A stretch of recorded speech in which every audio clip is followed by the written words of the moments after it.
जय श्री कृष्ण। आप सभी को राधे राधे। आज के वीडियो में हम आपको पापाकुंशा एकादशी का महत्व और पापाकुंशा एकादशी की कथा सुनाएंगे। अर्जुन कहने लगे कि हे जगदीश्वर, मैंने अश्विनी कृष्ण एकादशी अर्थात इंदिरा एकादशी का सविस्तार वर्णन सुना। अब आप कृपा करके मुझे कुंवार माह के शुक्ल पक्ष की एकादशी के विषय में भी बतलाइए। इस एकादशी का क्या नाम है तथा इसके व्रत का क्या विधान है?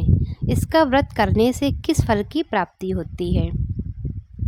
कृपया ये सब विधान पूर्वक कहिए।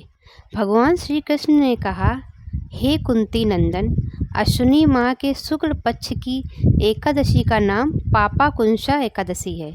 इसका व्रत करने से सभी पाप नष्ट हो जाते हैं तथा व्रत करने वाला अक्षय पुण्य का भागी होता है। अश्विनी शुक्ल एकादशी के दिन इच्छित फल की प्राप्ति के लिए भगवान विष्णु का पूजन करना चाहिए। इस पूजन के द्वारा मनुष्य को स्वर्गलोक की प्राप्ति होती है। हे अर्जुन, जो मनुष्य कठिन तपस्याओं के द्वारा फल की प्राप्ति करते हैं, वह फल इस एकादशी के दिन क्षीर सागर में शेष नाग पर शयन करने वाले भगवान विष्णु को नमस्कार कर देने से मिल जाता है और मनुष्य को यम के दुख नहीं भोगने पड़ते। मनुष्य को पापों से बचने का दृढ़ संकल्प करना चाहिए।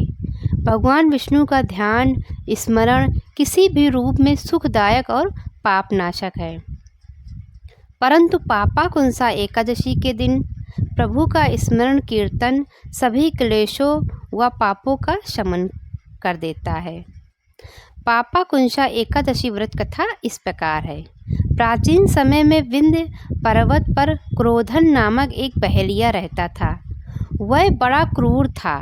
उसका सारा जीवन हिंसा, लूटपाट, मदपान और गलत संगति पाप कर्मों में बीता। जब उसका अंतिम समय आया तब यमराज के दूत बहेलिये को लेने आए और यमदूत ने बहेलिये से कहा कि कल तुम्हारे जीवन का अंतिम दिन है, हम तुम्हें कल लेने आएंगे।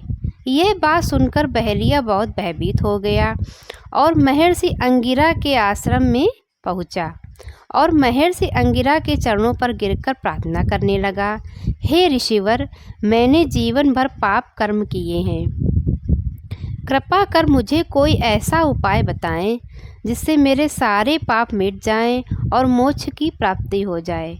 उसके निवेदन पर महर्षि अंगिरा ने उसे अश्विनी शुक्ल की पापाकुंशा एकादशी का विधि पूर्वक व्रत करने को कहा। महर्षि अंगिरा के कहे अनुसार उस बहेलिये ने यह व्रत किया और किए गए सारे पापों से छुटकारा पा लिया और इस व्रत पूजन के बल से भगवान की कृपा से वह विष्णु लोक को गया। जब यमराज के यमदूत ने इस चमत्कार को देखा तो वह बहेलिया को बिना लिए ही यमलोक वापस लौट गए। जय श्री हरि।